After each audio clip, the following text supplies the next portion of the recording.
हाँ दोस्तों, आज की कहानी है बूढ़ी होने पर माँ बनी बोझ। कहानी अगर पसंद आए तो वीडियो को लाइक और सब्सक्राइब जरूर करना। चलिए कहानी शुरू करते हैं। अम्बाला शहर। अब्दुल मियाँ सुबह सुबह चाय पी रहे थे कि तभी उनके बेटे राशिद का फोन आया। हेलो। हाँ बेटा, कहो। आपने आज अखबार देखा? नहीं, मैं चाय पी रहा हूँ, अभी पढ़ता हूँ। कोई खास खबर? आप जल्दी से अखबार देखिए, फूफी की तस्वीर छपी है, सावित्री बहन की। क्या हुआ सावित्री बहन को? अब्दुल मियाँ चिंतित हो गए। अब्दुल मियाँ ने अखबार देखा। सावित्री की तस्वीर के नीचे लिखा था, यह औरत अम्बाला रेलवे स्टेशन पर मिली है।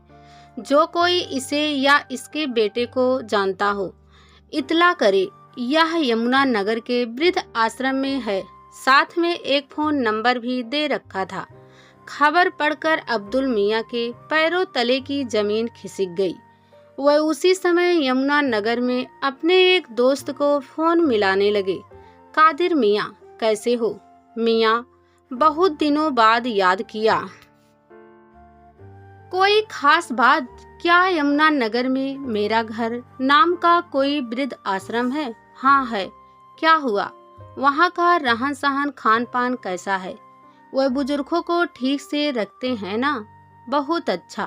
वृद्ध आश्रम चलाने वाले कोई मेहरा जी हैं। दोनों पति पत्नी का इस दुनिया में कोई नहीं है, इसलिए उन्होंने अपने घर को ही वृद्ध आश्रम बना लिया है।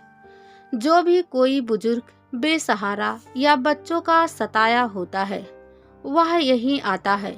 सब एक परिवार की तरह रहते हैं। लेकिन हुआ क्या? कुछ नहीं, कहकर अब्दुल मियाँ ने फोन रख दिया। फिर 4 दिन बाद यमुना नगर वृद्ध आश्रम में फोन से सावित्री बहन के बारे में पूछने पर पता चला कि कोई उन्हें लेने नहीं आया और वह खुद सावित्री बहन को लेने चल पड़े। वृद्ध आश्रम चलाने वाले मेहराजी को तस्वीर दिखाकर अब्दुल मियाँ ने पूछा, भाई साहब, ये औरत यही है? मेहरा साहब ने कहा, जी हाँ, पर आप कौन हैं? मैं उनका भाई हूँ और उन्हें लेने आया हूँ। क्या आप अब्दुल मियाँ हैं? जी हाँ, मगर आपको मेरा नाम कैसे पता चला और आपको सावित्री बहन कैसे मिली? मैं अपने एक दोस्त को कटरा के लिए अम्बाला रेलवे स्टेशन पर छोड़ने गया तो देखा कि वहाँ एक औरत सबसे बहस कर रही थी। मैंने वहाँ के चाय वालों से पूछा तो उसने बताया कि इस औरत का बेटा उसे छोड़कर चला गया है।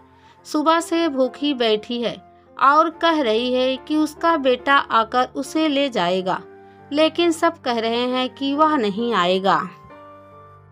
मैं मामला समझ गया और इन्हें बहाने से यह कहकर कि आपका बेटा बुला रहा है, अपने साथ वृद्धाश्रम में ले आया। सावित्री बहन ने बताया कि एक उनके भाई अब्दुल मियाँ है और 2 उनके बेटे, बस यही उनके रिश्तेदार हैं। लेकिन 4 दिन से अभी तक ना किसी बेटे का फोन आया है और ना ही कोई लेने आया है।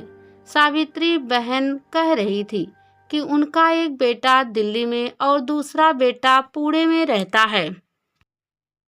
दिल्ली वाला बेटा अपने साथ ले जाने आया था। स्टेशन पर बैठाकर टिकट लेने गया था, पर वापस नहीं आया। यह सुनकर अब्दुल मियाँ ने कहा, वे नहीं आएंगे, धोखा दे गए इसे। क्या आप मुझे इनके बारे में बता सकते हैं? मेहरा साहब ने पूछा। सावित्री बहन, रामनाथ भाई और हम सब एक ही महल्ले में रहते हैं। इनका प्रेम विवाह हुआ था, लेकिन बहुत छोटी उम्र में रामनाथ भाई की कैंसर से मौत हो गई थी, जबकि माता पिता पहले ही गुजर चुके थे। सावित्री बहन अकेली रह गई अपने 2 बेटों के साथ, 3 साल का बड़ा बेटा राम और 1 साल का छोटा बेटा लखन। पर वह उन्हें कैसे पालती? रिश्तेदार मदद के लिए आगे तो आए, मगर बदले में जिस्म की चाहत, नाजायज संबंध बनाना चाहते थे। शादी कोई नहीं करना चाहता था, रखेल बनाकर रखना चाहता था हर कोई।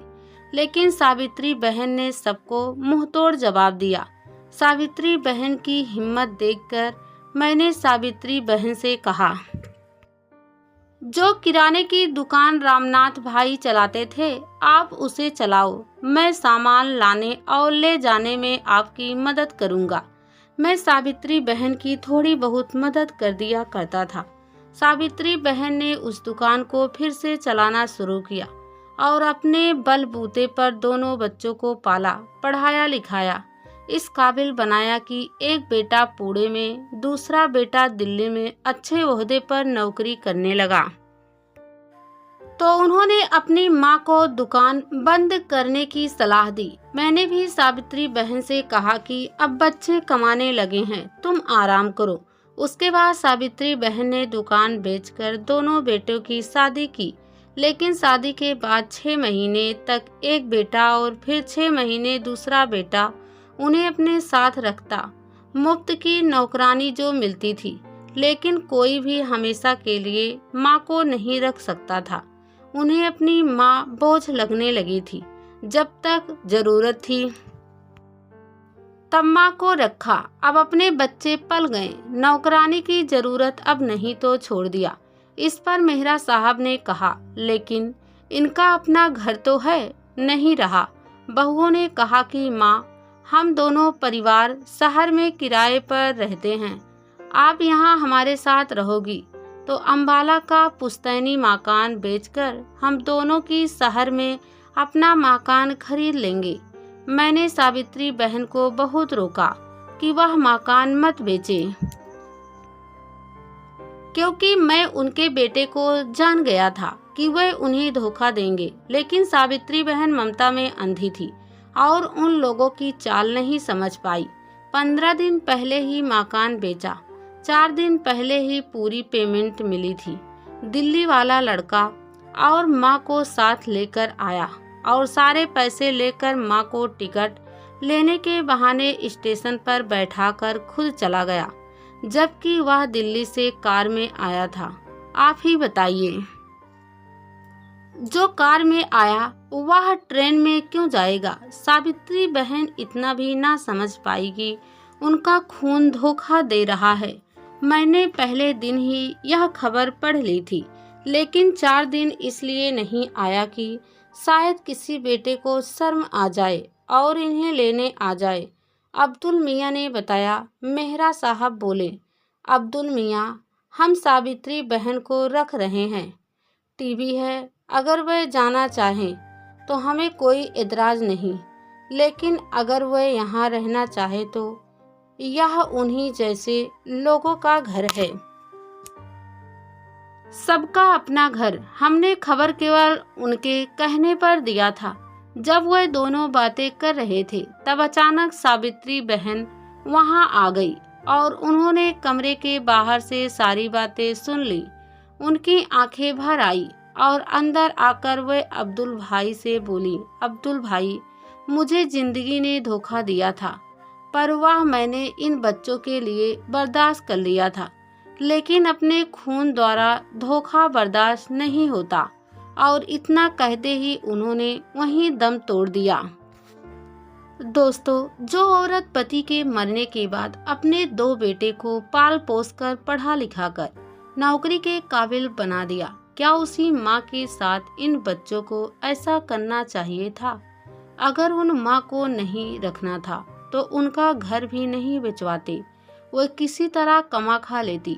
दोस्तों, इस कहानी में जिसकी भी गलती है, बेटे की या माँ की, कमेंट बॉक्स में जरूर बताना।